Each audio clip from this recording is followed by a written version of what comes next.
All right, today we are cracking open one of the toughest, most provocative books in all of philosophy, Nietzsche's On the Genealogy of Morality. His big goal? He called it a reevaluation of all values. But what on earth does that mean?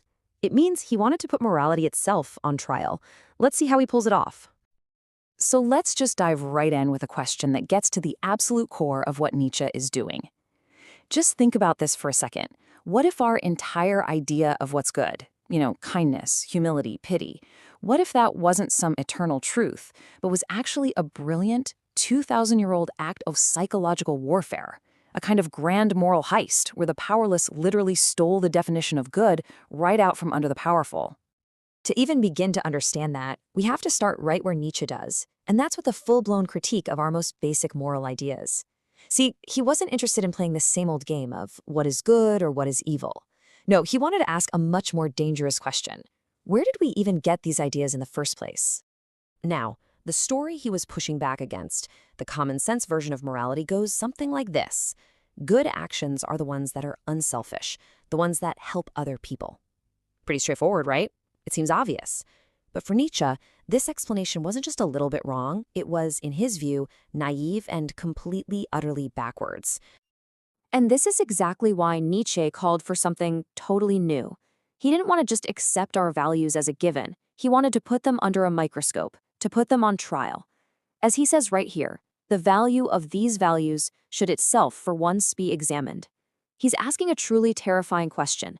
Is our morality actually good for us? Or could it be what he called the danger of dangers? To answer that question, Nietzsche uncovers what he sees as this hidden war, a deep conflict that's been shaping our history for centuries. He argues that there isn't just one morality. There are two, and they were born from two totally different kinds of people. Now you have to understand, this is a huge break from traditional philosophy.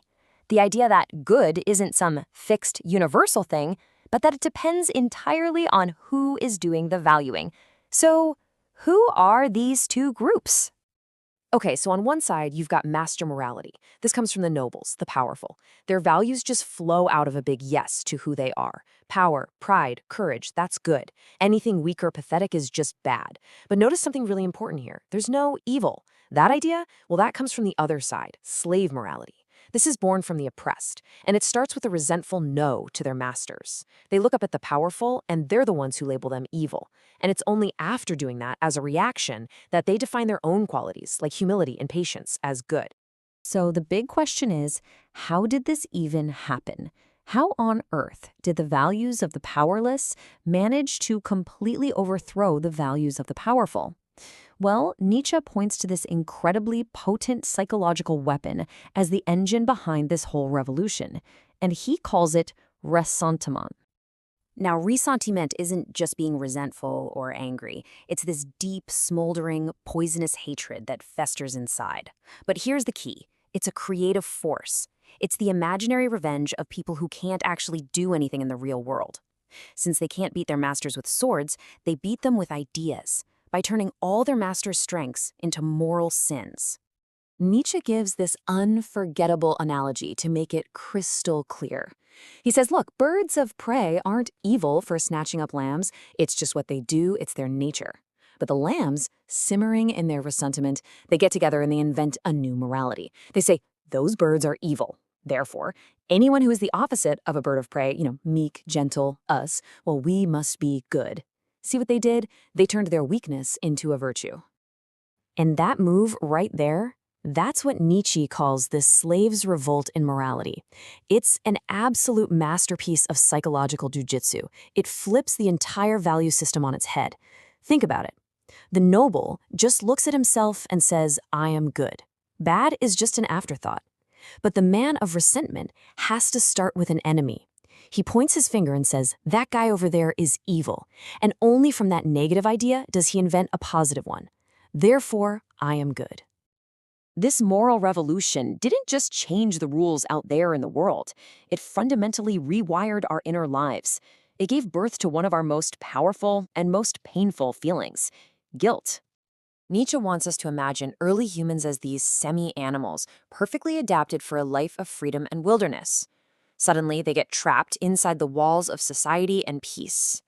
All those old, powerful instincts for hunting, for cruelty, for aggression, the very things that kept them alive, were now totally useless.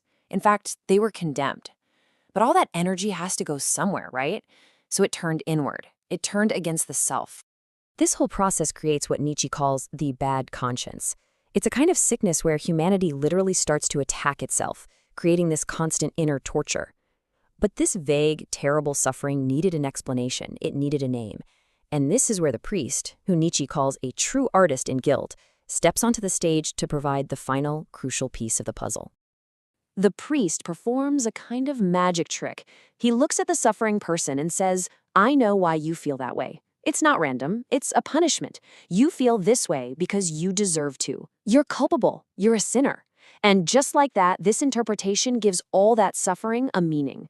And with that meaning, the concept of guilt as we know it gets cemented deep inside the human mind. So why does any of this actually matter today? I mean, this is all ancient history, right? For Nietzsche, absolutely not. He believes he's giving us the family tree of our own feelings, explaining the deep, hidden origins of our modern moral instincts and our anxieties. So here's the legacy, the takeaway.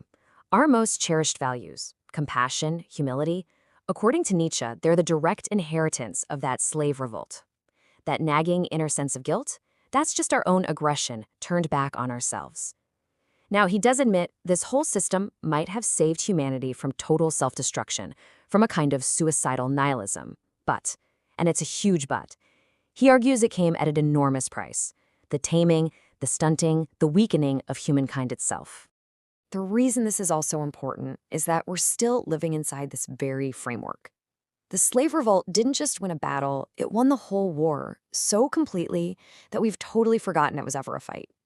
Its values now just feel like common sense, they feel like air. Nietzsche's whole point is to make us see this invisible cage, to help us understand the forces that built the very grammar we use to judge right and wrong every single day. And that leaves us with one final and deeply unsettling question. Nietzsche's story presents morality not as some beautiful truth that we discovered, but as a clever invention, a weapon forged in a long and bitter struggle. And if that's true, then it forces us to ask ourselves, in our own lives, in our own societies, who is that weapon being aimed at today?